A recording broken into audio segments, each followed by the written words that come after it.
Here is James Cameron. You never really get an opportunity. You take an opportunity.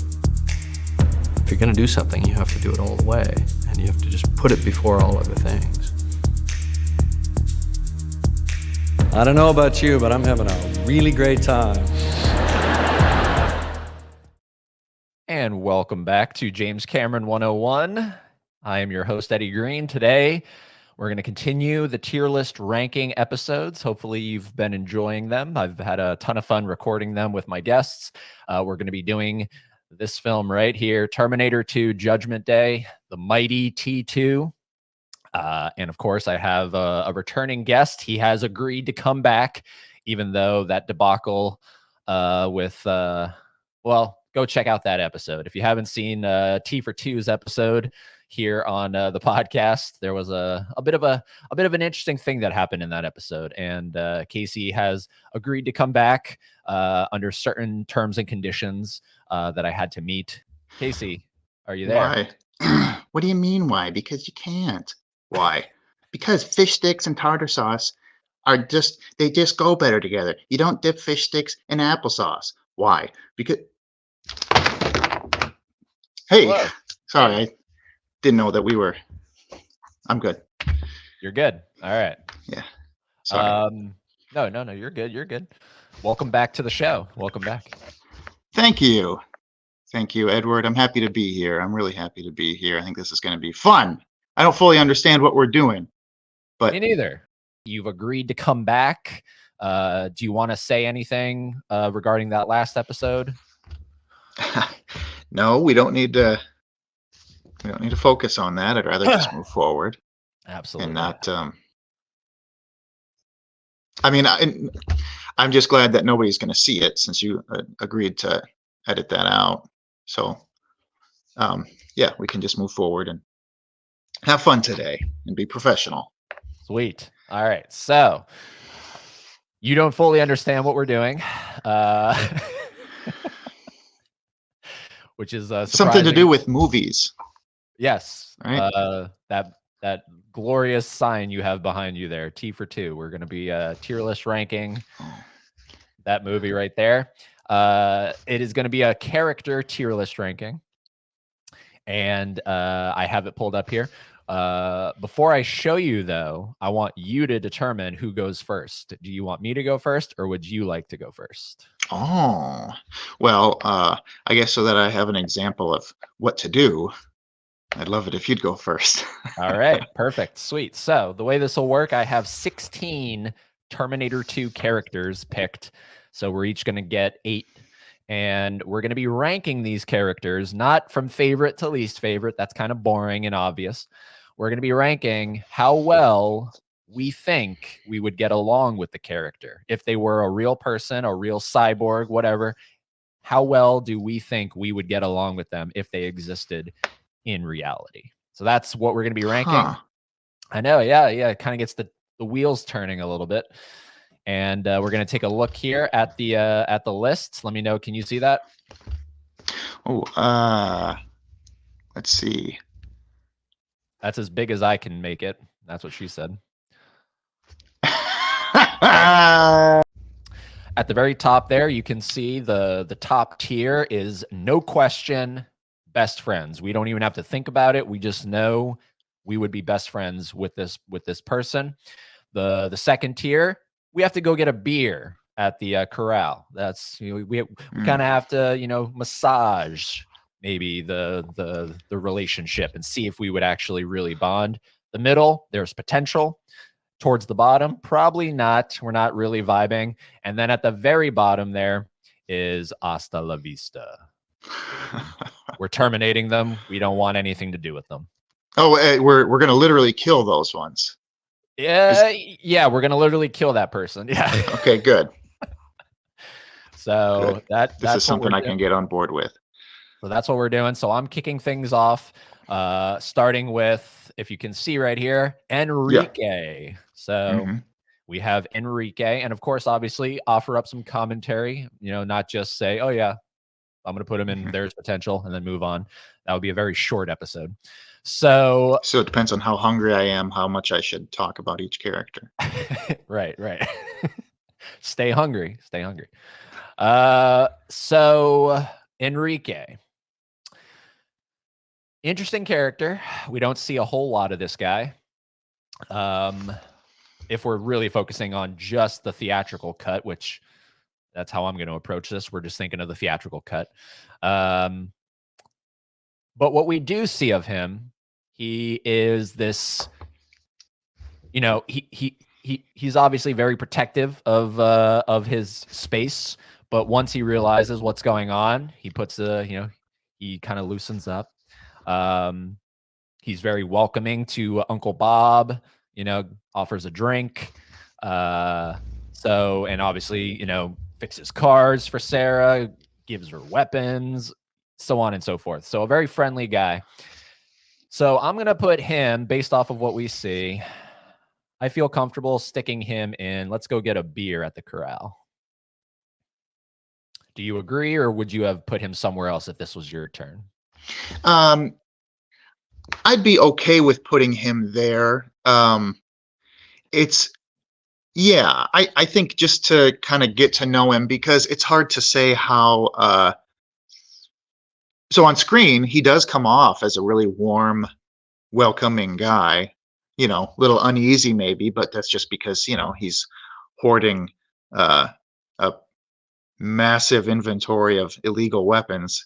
So of course he's going to be a little leery of anybody showing up. But aside from that, I mean, he seems like a friendly guy. The only reason that I'm a little leery of him is because we didn't quite see enough to really figure out how batshit crazy he is with, government conspiracies and shit. Right. He could, you get to talking and he could turn you off pretty quick, but that's why you'd go get a beer at the corral with him to get to know him a little bit. And then you could swivel your stool and start paying attention to someone else if he starts getting a little too out there. Exactly. All right, cool. So we're off to a good start here. You get, for your very first character, Silberman. Dr. Silberman. What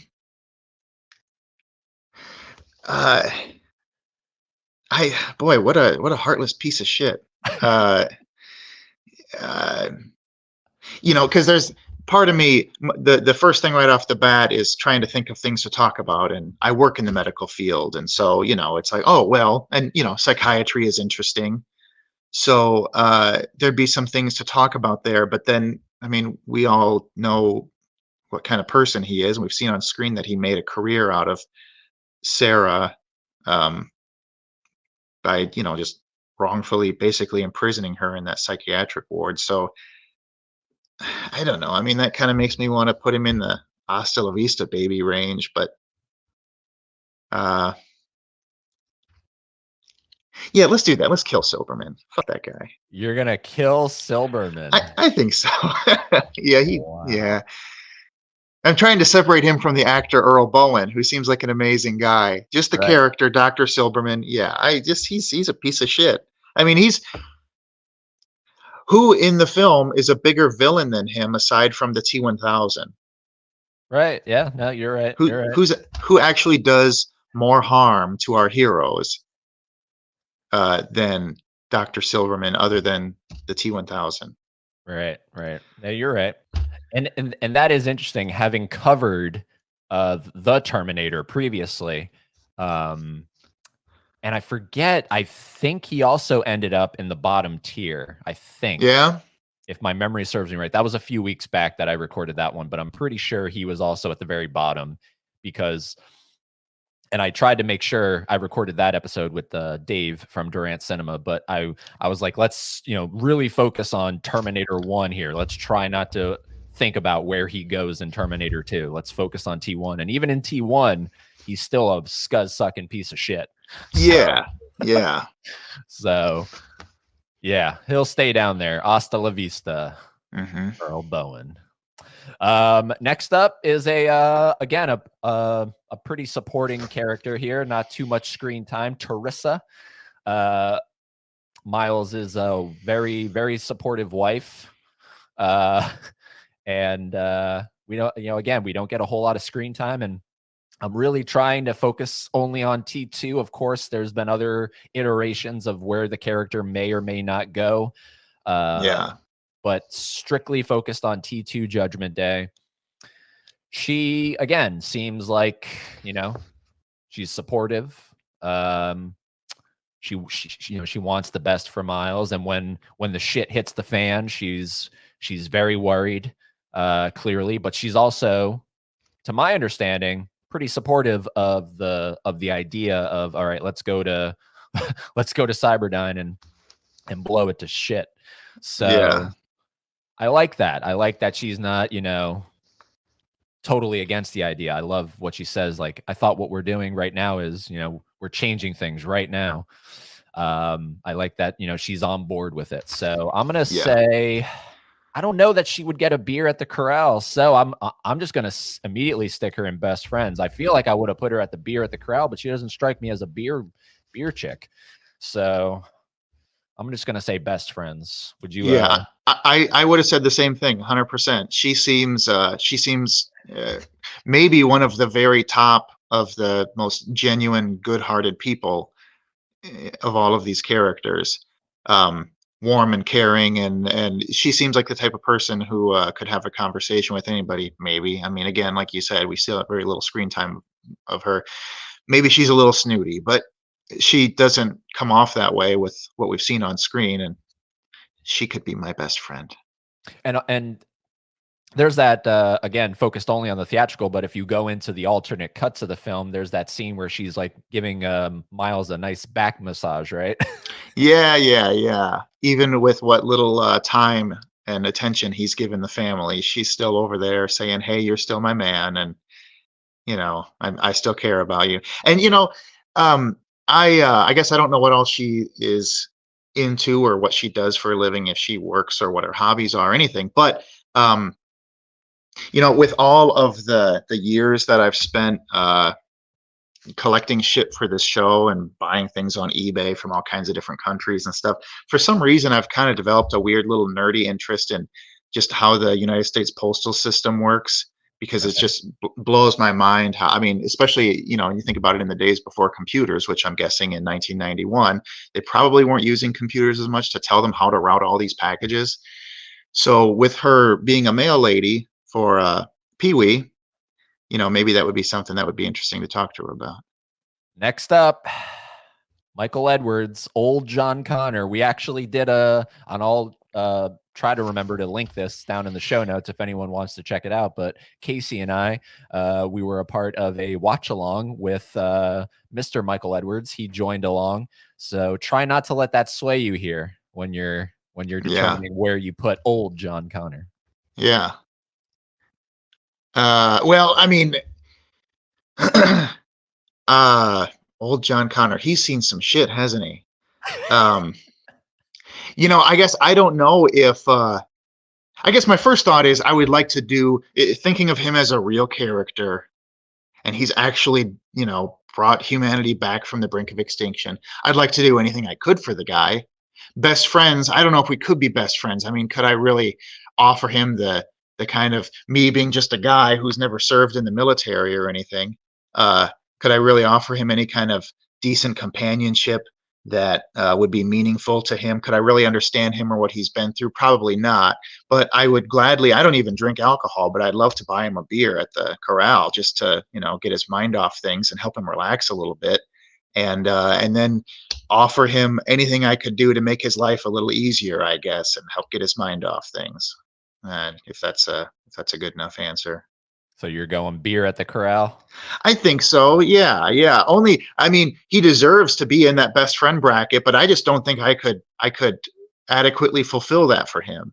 Somebody who's been through what he's been through, all I could do is, I mean, I could offer him a listening ear, I guess, but beyond that, I think there would be people who would be more appropriate to be in, to have him in their best friend circle. So instead, I'll just offer him whatever I can offer him to thank him for saving us all. Okay. All right. And were you focused? Because I'm approaching a theatrical cut. You can approach it however you want. Were you letting the Oh yeah. were you letting the alternate cut where we see him in his what is it, like a Flanagan or something, like a turtleneck? Oh yeah, yeah. No, I honestly, I'm not even thinking about that.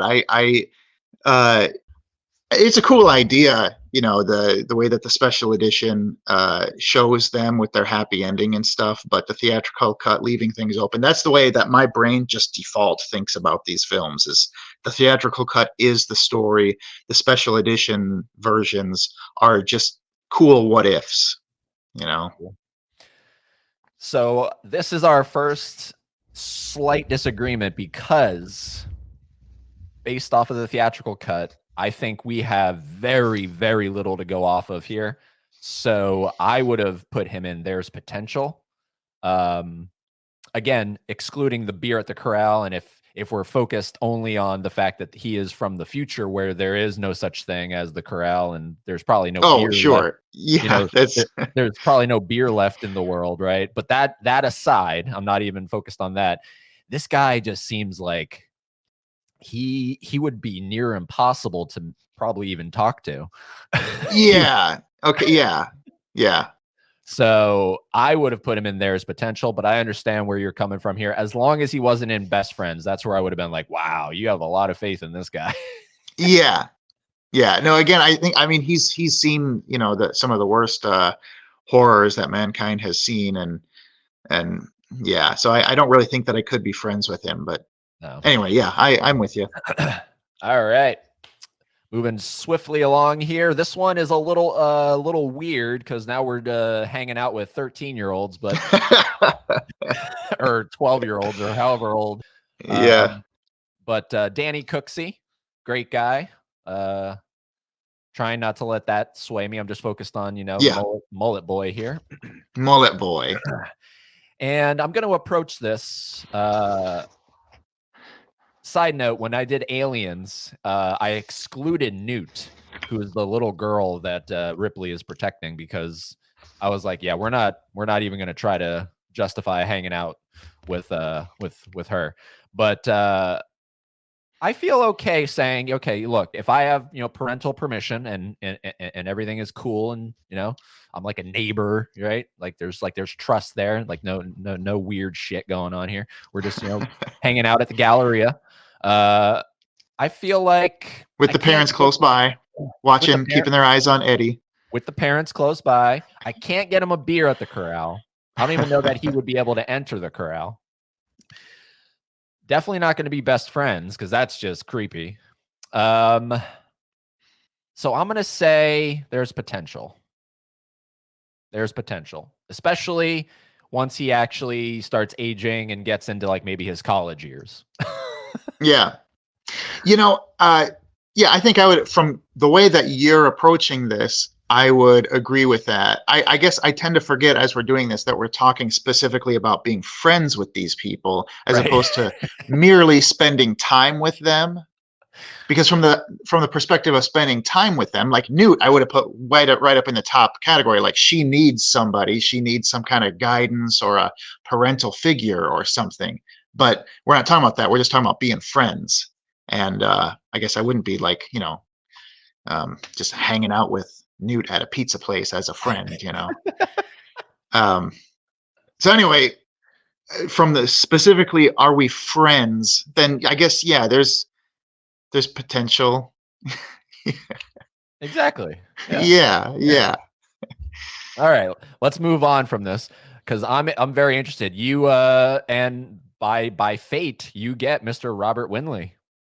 Oh, probably not. No, I mean, Robert Winley, the actor, hell yeah. Wow, did he seem like a cool guy. And I would love the chance to hang out with him, you know, especially when I worked on that episode about him and his career and stuff, and spending so many hours and hours and days going through all my interview clips of his friends talking about what a great guy he was, going through all these personal photos of him and stuff. After a while, I kind of started to feel like I knew him.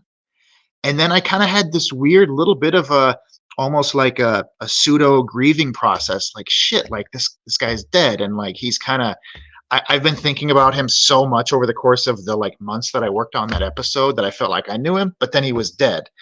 And so I kind of felt like I had lost somebody, you know. It was weird. It was a really weird thing working on that one. Um, and like every time that I would finally find a new clip, a new acting clip of him that I hadn't seen, it was like seeing my friend again. Like, oh shit, there he is, combing through some old episode of Unsolved Mysteries or something. And you're like, well, apparently he's in this one. The internet says he's in this one. And then finally you see him and there he is, you know.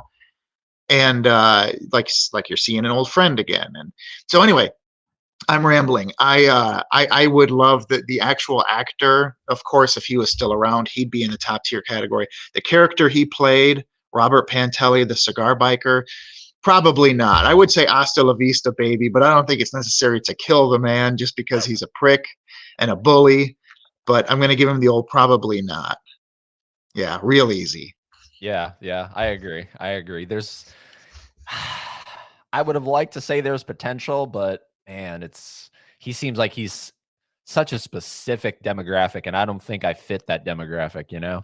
Yeah, for sure. Now, of course, there's part of me that still goes back to, you know, when I think about guys like him and I think, well, is it his fault that he's a total asshole? Because in the novelization, which is not part of the movie, of course, but in the novelization, it talks about his dad being an asshole and all these different things. So it sounds like he had a really rough upbringing and no guidance in how to deal with those things, which led to him building this protective, tough guy shell around himself and being a prick and targeting people who appeared like less than him so that he could continue to make himself feel like something. So then that makes me automatically, you know, as again, I work in healthcare. So then I think, well, if I could spend a little time with this guy, maybe I could help him out and help him see through some of that shit and be a better person. But we're not talking about, you know, offering medical and psychiatric care to these people. We're just talking about whether or not we can be friends. And no, I would not be friends with that guy. So yeah, my answer still stands. Probably not, cigar biker. Get the fuck out of here. Take your stogie and leave. Get that stinking shit out of my face. Get out of here. I agree. I agree.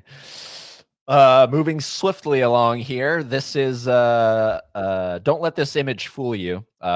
This is obviously after she's been taken over by the T-1000, but we're focusing on Janelle and Jeanette Goldstein. Again, trying not to let Jeanette Goldstein, because she's a sweetheart of a lady.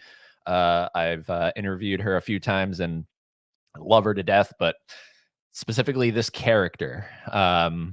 This is a tricky one because she quite literally has two kind of personalities that we kind of see here. You know, go clean up your room, right? She's very upset that that even a room in her house is disorderly, but she also seems very sweet. Again, trying not to do the phone call because that's really not Janelle, but try not to let that come into play here. But I have a feeling she was very nice. You know, when you caught her on the right day, she would make you some banana nut bread or something like that.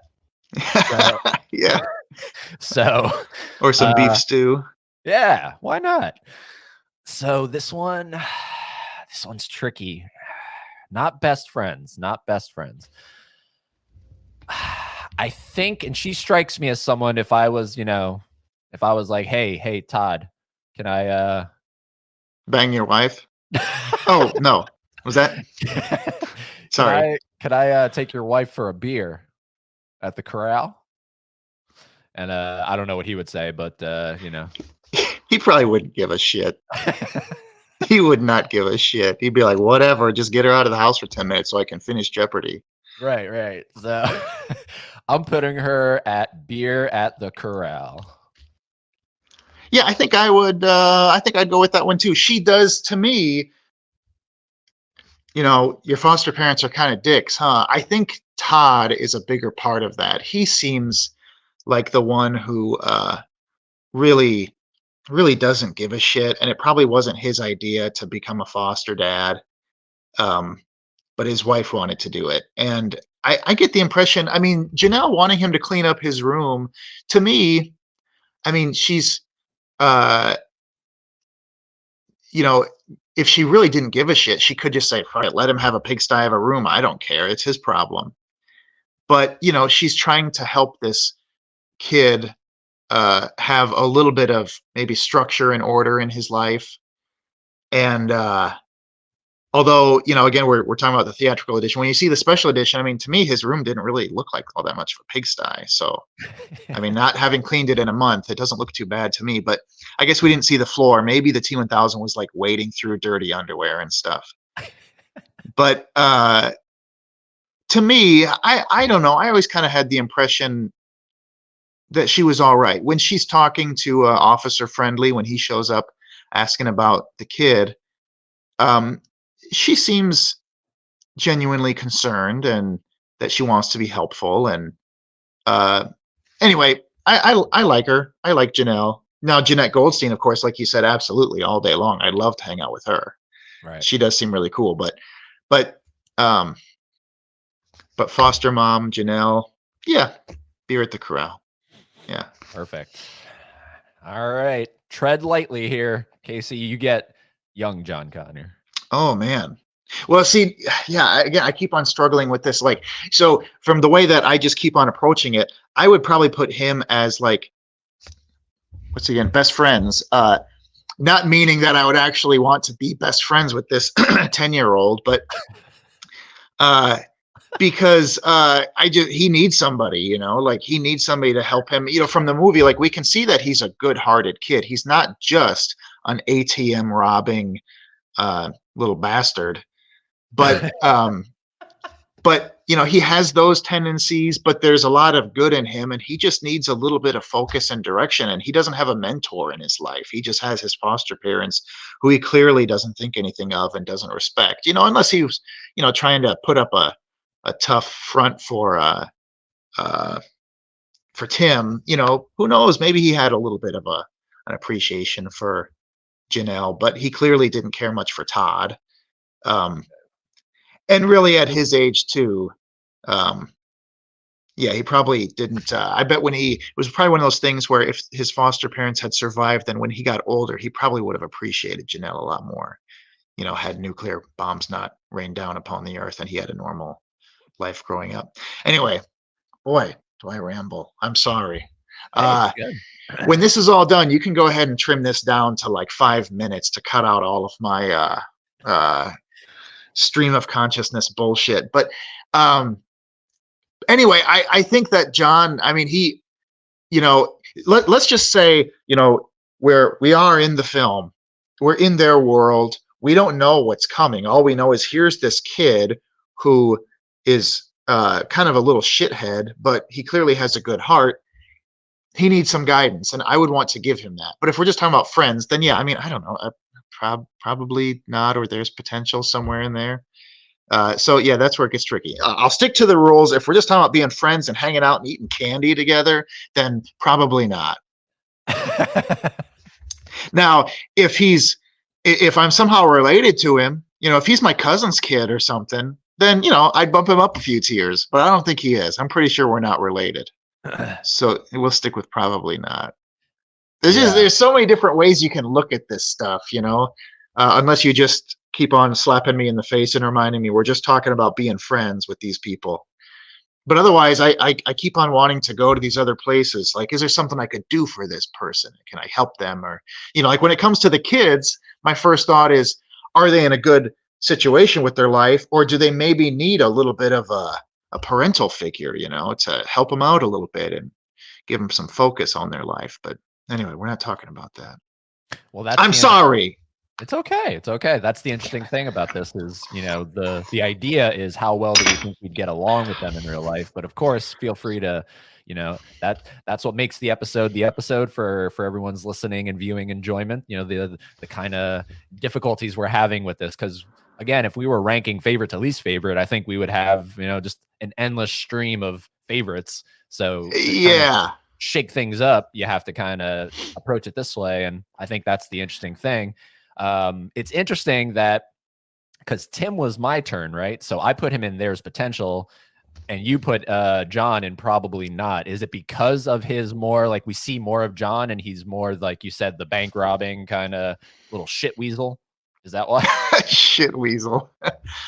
He does, from what we see in the film, he's definitely the worst influence of the two, and Tim seems to be more his tag along for sure. Right. So I think that makes sense that Tim would get a little bit more leeway, where yeah, John is the bank robbing shit weasel. Tim is just the accomplice, potentially even the not necessarily willing accomplice, but like, oh well, he's my friend, and I don't want to.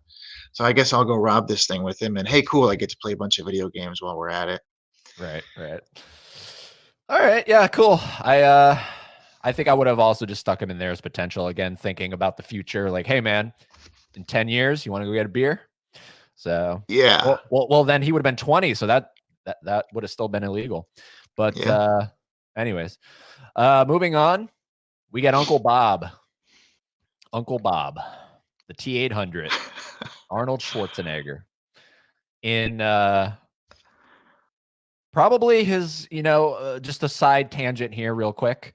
This is, I know you would say this is Arnold's most iconic role, correct? Like, there's nothing else more iconic than this. Yeah, I mean, at least split between this and the first film. Right. Yeah, just if you to the public consciousness, if you boiled Arnold Schwarzenegger down to his most simple and basic, what is he known for? It would be "I'll be back" or "Hasta la vista, baby," which I guess that came from T2. But anyway, yeah, T1 and T2, yeah, those are definitely, that's his most iconic role. See, because I'm always the only thing that like ever interferes with me thinking that as well. Terminator is Predator. That's the only one that always just makes me go, is it Dutch? Like, I would love to do what you just said, go out on the street and hold up two photos, right? So we would have one photo be T1, T2, just to kind of get it all in one thing, and then hold up Dutch and say, when you think of Arnold Schwarzenegger, which do you think of? Because I think, I think there is an argument for Predator. That's the one I think there's an argument for. But I love Predator. I love that movie. I watched that a lot growing up.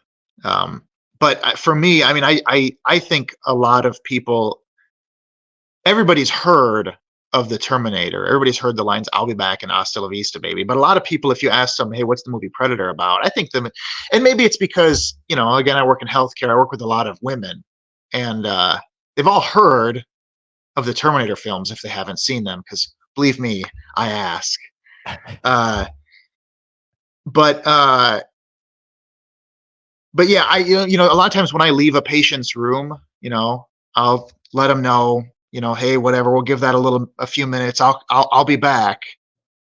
And every now and then I'll get somebody who'll say something like, "Hey, Arnold," I've never heard anybody in my working life make a Predator reference. Oh, really? Interesting. Yeah. Well, I mean, other than maybe get to the chopper. Another guy here. Oh, okay, you're right. Get to the chopper. Yeah. But as big of to me, that line has almost become, as far as just pop culture, generic people, that line, "Get to the chopper," has almost, I think that's more of just, that's Arnold Schwarzenegger now, more so than it is necessarily Predator. I think when people hear that line, they definitely think of Schwarzenegger, but I bet a lot of people wouldn't necessarily even know what that line is from. I could be wrong, but to me, that line has become so famous with just him. Right. I mean, I'm always constantly, no matter where I am, whether it's at work or if it's just, at the library, and I see someone, I go, "You're one ugly motherfucker." You say that out loud to people a lot, huh? Yeah, again, I love that movie, but I remember one time when I was in college years ago, there was a guy sitting next to me, and I don't remember what I asked him or what I said to him. It was in the middle of class, so I asked him or said something to him, and he's like, "Oh man," like he just seemed kind of bummed out about something, and I asked him about it, and he said, "I'm just thinking about how much it sucks that Billy had to die." He's specifically talking about Predator. It was just out of nowhere. Love it. I to this day, he wasn't a guy who I knew super well. I haven't heard from him in years. To this day, I don't know if he was actually being serious, if he was really bummed out about that, or if he was just being funny, because he sure looked like he was bummed out. Specifically Billy. Yeah, that's the guy that Yeah. cuts his chest, I think, right? That's Billy. Yeah. Yeah, the guy Yeah. that cuts his chest. Yeah. He ain't afraid of no man. No. And for anybody who might be going, what's all this Predator talk? Why? Well, come on, get back on to Terminator. Hey, this is James Cameron 101. And fun fact, James Cameron had a little and tiny involvement in Predator. He suggested the mandibles to Stan Winston. So, Oh, really? Oh, I didn't know that. yeah, that's the story. At least they were. Wow, They that's were pretty damn neat. flying. They were on a plane, I think, because what? 86 is Aliens, and then 87 is Predator. So they were Yeah. on a plane, and Stan was showing him the concepts for Predator, and Jim, whatever, Mr. Cameron was like, hey, what would be really cool is if that thing had mandibles. So Huh. that's the story. I'm sticking with it. So Yeah. Predator is Cameron canon. It is Cameron Mhm. canon. And of then course, there's the connection with the minigun too. My understanding is it's the same minigun that they just modified slightly for Terminator 2. I also believe you are correct. Yep. I think even as a kid, I pieced that together because I saw these films pretty close together. My dad was the guy that showed me all these Schwarzenegger films, and I think I remember going, that looks like the same gun that guy in that other movie Predator he used. And Yeah. and I think you are correct. So yeah, there's a bunch of connections, and of course, Alien versus Predator, Aliens and Predator. There you go. Anyways, this was all stalling. Because there's no question, best friend. No question, best friends. Do you agree? Well, I mean, at what point in the film do you run into him? Because And is he reprogrammed? yeah, I mean, I don't know. There's part of me that wants absolutely nothing to do with him, and I don't want to ever see him, because if he gets the idea that I might know something about where he can find John Connor, and then he thinks that I'm withholding that information, I'm in a world of hurt. There's another Predator line. Yeah. I figured you'd pick that one up. World of hurt. So I mean, I wouldn't put him in the hasta la vista baby line, because he needs to, be able to go and complete his mission. But I'm torn between best friends or probably not, and there's no in between there. But he was your pick, so we'll go with best friends. So that's interesting. So you are approaching this from the idea of, is he reprogrammed? Is that how you're also approaching? Well, yeah. Because I guess that's something that we haven't talked about. Do we run into him at the very beginning of the movie where he is a cold-hearted killing machine that's simply been reprogrammed to protect this boy? Or are we running into him later when he's got a bit more humanity in him? Are we hanging out with him and John? Because I don't want to do that either, because they've got all kinds of death coming their way. See, I approached it thinking, because he is obviously throughout the entire film, so we have a lot of meat on the bones with this character. And when I think of the Arnold character in Terminator 2, I think of him as the good guy, right? That is how I think of him. No matter if he's throwing people through windows onto stovetops, that's not what I'm thinking of, because he's doing that because he's trying to get to his good objective. Yeah. He's not killing any of these people, as far as I'm aware. He's not killing any of these people. So, and I just think he is like, if I ran into him, I would have the reaction John had. Cool, my own Terminator. I would, like I would be like, you mean if you were in John's shoes? Yeah, but of course with the mentality of a 31-year-old. Yeah. Oh, yeah. I certainly would too. I mean, boy, there's all kinds of stuff around here that I could get him to get done for me. Yeah. I've got all kinds of cleaning and fixing and moving things and stuff. I could really put him to work and never tell a soul about him. Just keep him to myself. So that's how I approached it. But it was interesting. Hey, Uncle Bob, you got any sexual programming in there, or what can you do with your mouth? Sorry. Sorry. Wow. I didn't sleep much last night. Hey, it's all good. It's all good. And I'm incredibly lonely. It's all No, good. I'm here for you. I'm here for you. As is the cameraman. No, I'm just kidding. I'm kidding. I'm kidding. God damn I'm kidding. it. I'm kidding. Moving on. The T motherfucking 1000. Hasta la vista, baby. Melt your liquid metal ass. So you don't want to try to reprogram this thing, if that's even possible? I mean, what am I going to try to do? I got a VCR remote here. I'll just like shove it into his head, like putting a spoon in a bowl of Jello, and then push the pause button and see what happens. I don't really have any gear around here for programming or reading or even interacting with nanotechnology, so I don't think there's much I could really do with that. Right. Hey, T1000, what can you do with your mouth? That is an interesting thing, and you've probably done a lot more reading than I have, partly because I can't read. But in the novelizations and anything you may have looked into in terms of connections to T2, is there any talk of being able to reprogram this thing? Oh, not that I'm aware of. Now, a lot of that kind of stuff, it's been a long time since I've read it, and when it comes time to cover those things in the show, I'm going to reread them to refresh myself because it's been a while. But no, I don't think there's anything like that. If anything, the only some of the most significant like lore behind the T1000 is that he truly was Skynet's last ditch effort, and even Skynet was a little bit afraid of this thing that they created.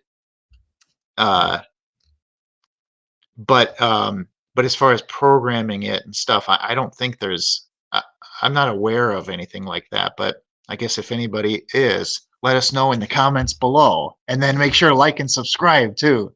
Hey, but I do like how you were like, I have a remote, I could shove it. Yeah, I don't know what else to do with that guy. Start flipping through the channels, see if you get to.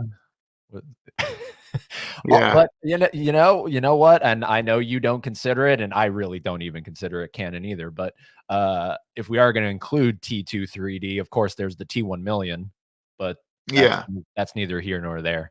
So yeah, hasta la vista, Mr. Robert Patrick. Yeah.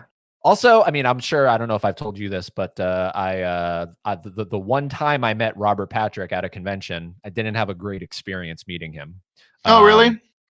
Yeah, very unfortunate. And I would love to, give it another try. But long story short, it was back in 2019 when I had Terminator 101, and I was trying to get him, like, one of my ideas was, what if I have him just quickly record him saying something like, "Hey, this is Robert Patrick, and you're listening to Terminator 101," something like that. Yeah. And I got to his table, approached him, paid, did all the thing. And I asked him, I was like, "Hey, do you mind, instead of getting an autograph, do you mind if I just whip out my phone real quick, hit the record button on my voice recorder, and have you say this line?" And he looked over at his handler guy, the guy standing at the end of the table, and the handler guy shook his head. And Robert said, "Well, there's your answer." And to me, I always took that as, well, you're Robert Patrick. You could tell him no. Yeah. You have the authority to tell him no. He doesn't have you. So that's a good point, and that was my first thought too. But I think what I've noticed over the years with celebrity meet and greet things, which most of my experience with that, it's been with professional wrestlers and not actors and stuff. But when they have a handler sitting there, not only is that person handling the exchanges, the money and stuff, but I think their job is also to kind of be the bad guy and turn down requests that the person has already told them, "Hey, I don't want to do this or this or this. So if anybody asks, I need you to." I think so. He may have said like, "Hey, that might have been part of his thing. Maybe he doesn't like doing those kind of things without getting paid a lot of money or something." Who knows? This is all total speculation, but it could be that the handler just knew that he didn't want to do that, and that's his way of being like, "Hey, sorry, I'm not the bad guy here, and I don't want you to not like me." Right. But I could be wrong. I don't know. To me, it just fit in line with, I walked away and I was like, wow, okay, I get why you were the T1000. Yeah. Yeah, I know those kind of things. that's part of why I haven't gone to a whole lot of them in a long time. I haven't really had any. I had one, actually, my very first one that I ever went to where it was a meet and greet type of thing. It was a really bad experience with a guy who clearly did not want to be there. But other than that, they've mostly been good. But I haven't gone to any in a really long time just because, I'm always afraid, like, now every time I see this movie or whatever, watch this performer, I'm going to kind of have a bad taste in my mouth. Yeah. So that's part of why I've kind of avoided those things. Yeah, it makes sense. But then, like, I think of that, but then I think of my experience meeting Furlong, who was just insanely nice. And I did Oh, this cool. similar kind of thing. I didn't, record his voice, but I asked him, "Hey, do you mind if I film you talking about?" Because I wanted to ask him about T2 3D because I've Oh, heard yeah. him. I've heard him talk to death about T2. I haven't really heard him talk too much about T2 3D. So I interviewed him for about, I think, 5-6 minutes or something like that, just holding my Really? phone, yeah, right in his face at his table. And I mean, I don't know if you've seen on YouTube, he does a lot of that stuff where he'll let people sit next to him and Yeah. interview him and everything, and he's cool with it, So it's that pro and con. I think of Furlong, great. I think of Patrick, not so great. Yeah. So Yeah. anyways, that was a whole lot of talking there. I agree. Hasta la vista, baby. Next up, I just checked because I'll admit I don't know this character's name. Do you know this character's name? Yeah. And it suddenly, I was just about to say it, and then now it popped away. I didn't. Uh, So I even I think I mentioned his name in my episode all about the shotgun too. It's something like Lou, but it's not Lou. It's something real simple. I'm pretty sure it's a one syllable name. Damn it. according to IMDb, it's Lloyd. Lloyd. There we go. Yeah. Yeah, Lloyd. Obviously it's never mentioned in the movie, and I don't know in the credits of the film. I'm guessing it's probably just credited as the bartender since they never name him. But I don't know. I mean, maybe he's credited as Lloyd, but I know like in the novelization and the script and stuff, he is referred to as Lloyd. Okay. Yeah. Yeah. Lloyd. Interesting because the very short time we get to see him, he's not presented very highly, but he's only doing what he's doing out of protection.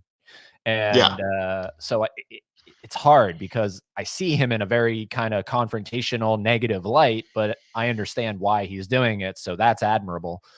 So I'm going to feel comfortable sticking him in there's potential. Yeah, I would put him there or higher because, like you said, he's the antagonist to our hero, but from his perspective, there's no such thing as a, human flesh colored killer robot from the future. This is just some weird naked guy who must be high on something and on PCP and a bunch of shit. And he came through here and he just beat the shit out of a bunch of my patrons, many of whom I've probably been serving drinks to for years. And I know a lot of these guys. And he just, assaulted a whole lot of people and then walked off with one guy's clothes, left him naked. Now he's going to take the guy's bike. Fuck this guy. I'm gonna go take care of this guy, and I'm gonna tell him, you get off that fucking motorcycle, or I'm gonna blow your brains out. Jesus So, Christ. so to me, he's a good guy. With what little we see in the film, he's doing the right thing. He's saying, "Fuck no, I'm not gonna let this guy get away with all this shit." Nobody tried to shoot him yet.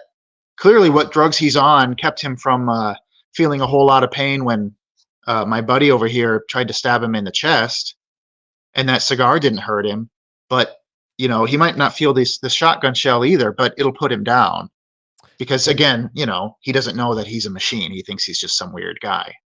Well, what's interesting, and maybe it's elaborated on in the novel, but it's interesting that he even let the guy take the clothes from the biker. It's interesting that he let him get that far before approaching him with the shotgun. That is a good point. I'm guessing though, it's probably just because he was in just such a state of shock and like, what the hell is going on and what do we do? And it probably wasn't until it got to the point where he was walking out that it finally started to click with him, like, holy shit, I'm going to grab my gun. I'm not going to let this guy get out of here with all this. Right. I'm guessing that's probably what it was in the moment when those things happen. They happen so fast, and it's such it's such a bizarre, there's such a combination of, am I really seeing this? Is this really real? Can I really help?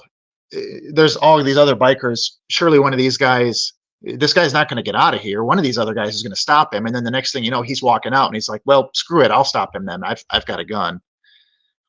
Yeah. Right. That's you actually could attest that that's how you felt similar in that last episode.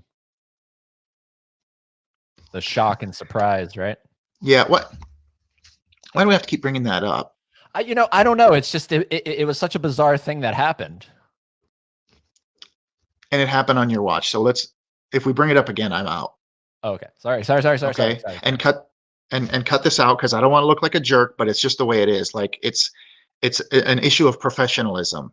Right. And I need for me to come on here and do these things, I need to have some level of trust with you. And in that last episode, with all that happening, that trust was maybe not broken, but it was shaken quite a bit. And then now you keep on bringing it up. You keep on bringing it up. You're egging me on.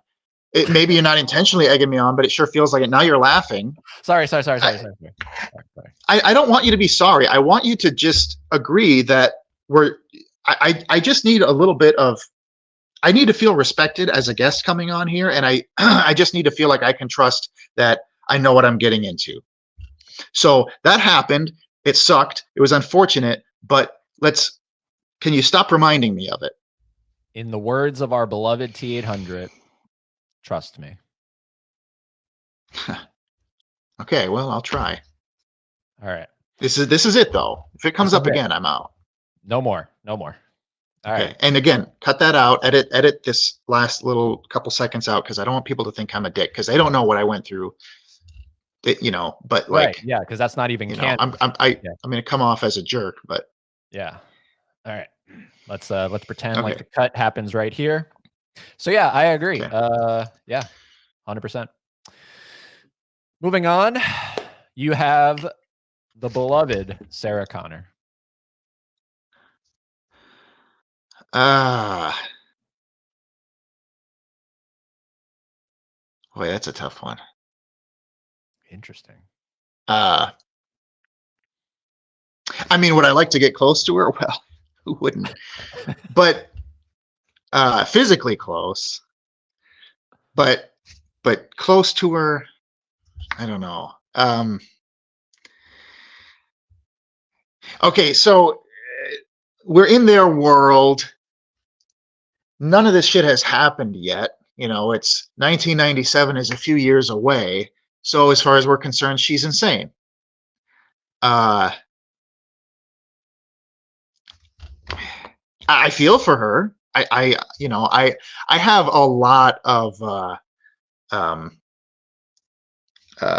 sympathy for people who are struggling with mental illness. And as far as I'm concerned, in this scenario, that's what's going on. This is a person who's struggling with mental illness, and she went through a lot of awful things in 1984, and she hasn't gotten over it to the point where she went and blew up a computer factory and all these other things. So I feel like she deserves all the care she can get, and she's probably not getting enough care the way that our mental health, the way that our mental health care system works. So, where's the category for get her as much help as possible, but keep her as far away from me as possible? Which category is that? Well, probably not. I guess probably not. I'm just going to put her in probably not. Wow. I'm probably not going to hang out with her. Interesting. Wow. Wow. The Connors are probably not.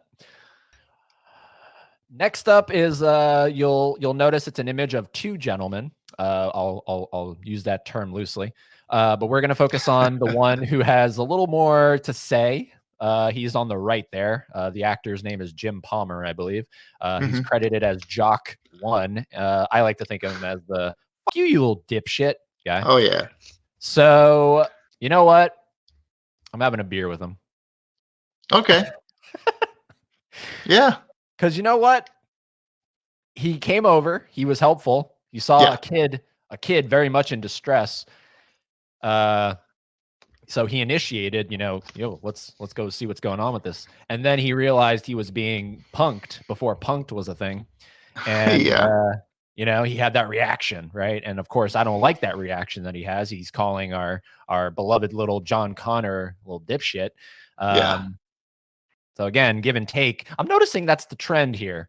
There's a lot of give and take with these characters. They have split personalities. I say that he was completely justified. The way that he's in downtown Los Angeles at night, and some kid is yelling for help with some big guy next to him, and who knows who else is nearby. And these guys went walking over there to try and offer help, and then the kid tells him to fuck off and calls him a bozo. Yeah, to me, he was justified in telling John Connor, you know what, fuck you, you little dipshit, because I kind of just potentially risked my life here trying to help. Well, he did risk his life, because next thing you know, Uncle Bob's sticking a pistol in his face. Right. Yeah. But now, would I want to hang out with this guy? I know this is your pick, but would I want to hang out with this guy? Probably not. If these guys are as much, just total jock meatheads as they are, they probably don't have a lot to offer the conversation. Now, that doesn't mean that those guys, I've been friends with a few,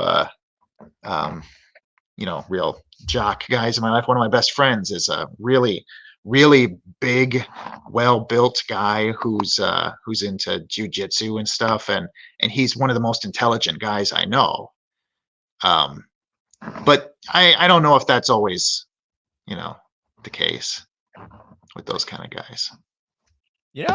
Casey, you've actually kind of swayed me here. There's potential. Oh, all right. There's potential. Listening to your argument there, I kind of I think I jumped to conclusions. So because most likely, sorry, go ahead. No. I was just gonna say there's potential. I'm not gonna say yes or no with this guy. Stick him in the middle. That's a safe zone. Yeah, because you don't want to judge people off of their appearances, but most likely these kind of guys, if they are really, jock douchebags, as John described, if you wanted to strike up a conversation with them about movies, would they even know who James Cameron is, or would they just be like, "Oh yeah, that one, man, had a lot of action, good action in that one, man," and you're like talking about maybe some of the different shots you really like, and they're just kind of like, but you never know. Again, you don't want to judge a book by its proverbial cover. Right. Moving along here, though, this one's, I think, a fair judging of a book because he's a great character, but it's your pick. Miles Bennett Dyson. Hasta la vista, baby. Kill him before he kills us all. No. He would have to be in the I would think in the best friends. I guess I would say maybe if Beer at the Corral is more of a, if it could be more of a metaphor for just like kind of loosely hanging out, not necessarily being best friends, because Miles Bennett Dyson clearly is a really great person and a fascinating character and an intelligent guy. But is he too intelligent for me to even be able to hang out with? Would I just seem like a total dullard to him? I might be doing a disservice to him by putting him in the best friends category. Does he deserve to be in anyone's best friend category? Of course. But I think I'm going to put Beer at the Corral, and by that meaning, maybe a burger at a burger joint or something. I don't know if he's really a Beer at the Corral kind of guy. We have Don and Dan Stanton. We're going to focus on Don here. He is Lewis the guard, credited.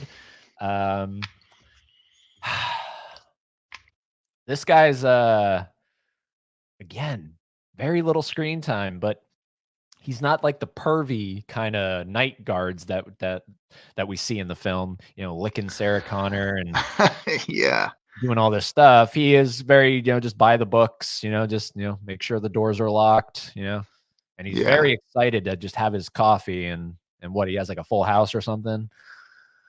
So I'm gonna say there's potential. There's potential with Lewis. Yeah, he seems like a good guy to hang out with. Yeah. He seems like an easygoing common man, apparently now I don't play poker. I don't know shit about poker, but apparently his cup was not a full house. I've read that online. People have said that the cards that he had on the side paired up with whichever one he got at the bottom wouldn't actually make a full house, which is funny.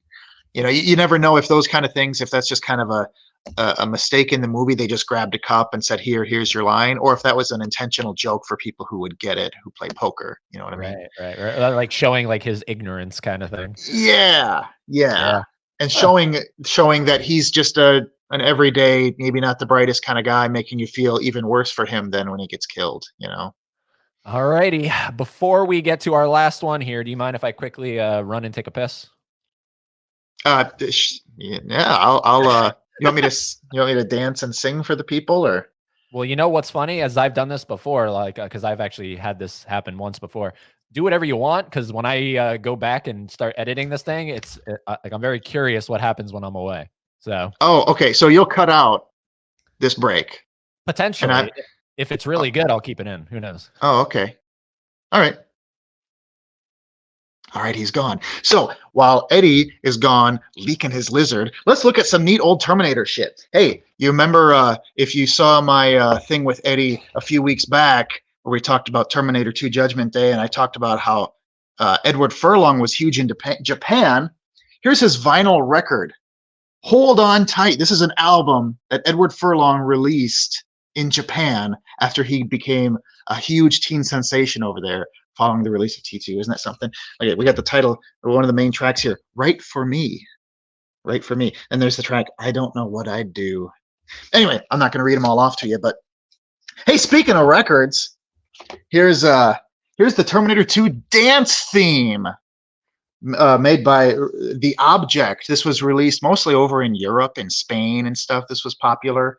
Now this looks like just some unlicensed bootleggy thing, but no, this is an officially produced. Like they got the permissions to use the Terminator 2 name, and it is an electronic dance remix of the Terminator 2 theme. One of these days we'll be covering this on the show, and I'll show that to you.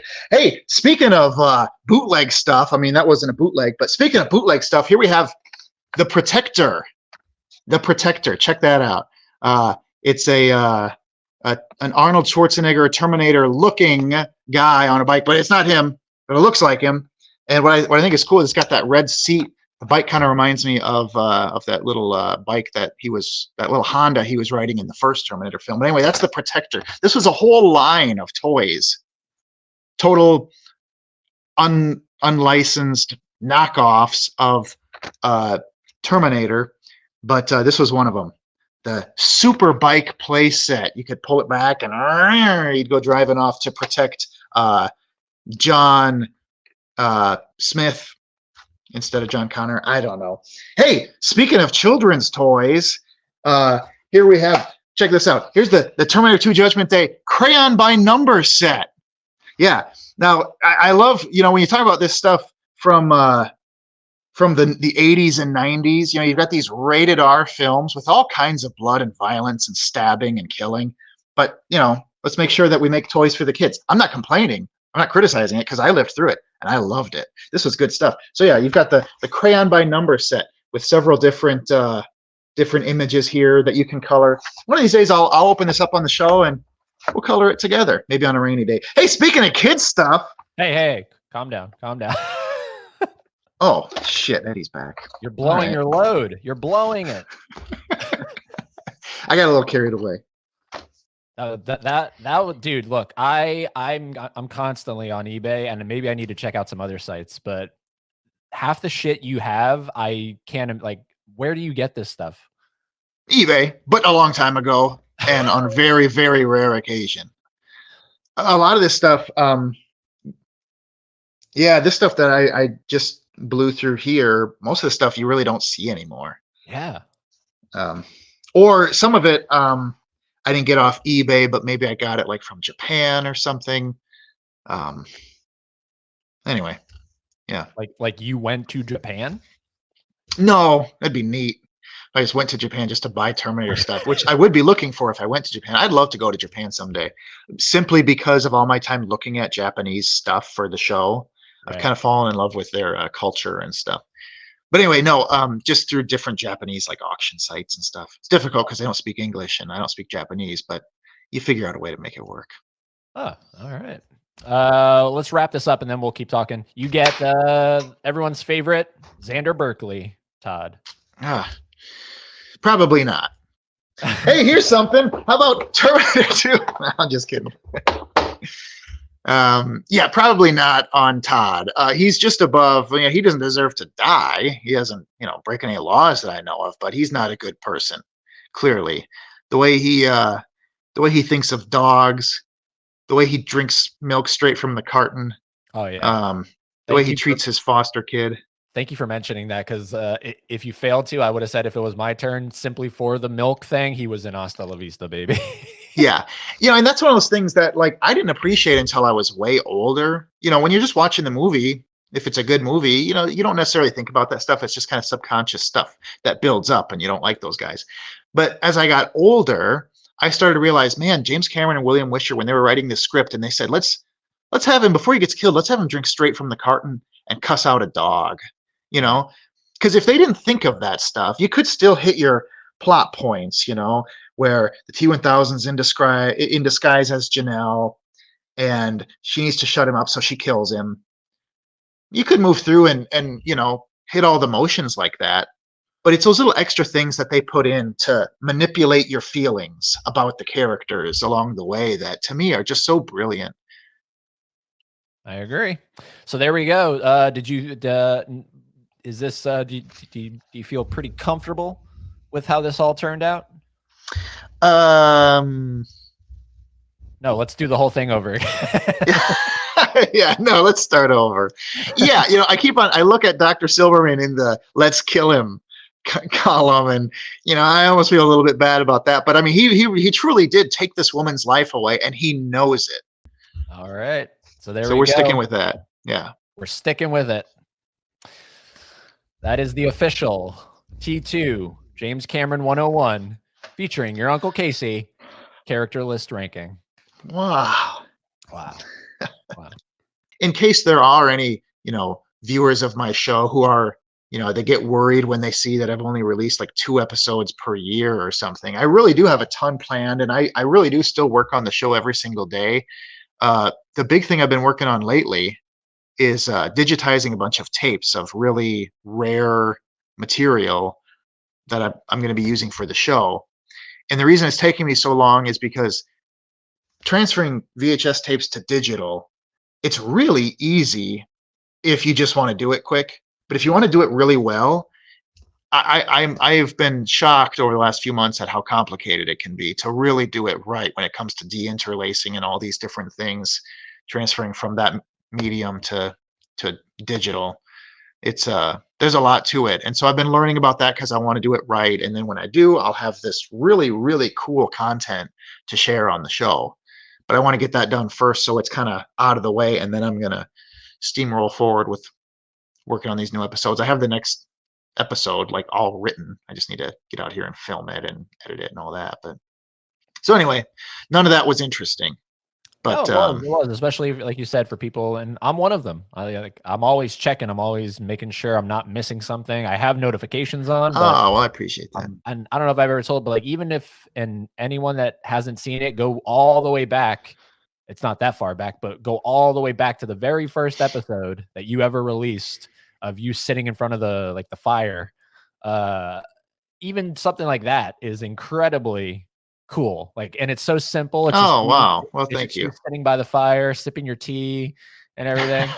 But it's so why didn't it and I remember when I first saw that all those years ago, and I was like, this is genius. I don't know why no one has thought to do something like this. So I always applaud you, and I always say thank you, because you could have worked on your show today, right now, but you're here instead. You're doing this tier list thing. So oh, well, I'm happy to help. All righty, man. Any last words? Hasta la vista, babies. And go watch Terminator 2.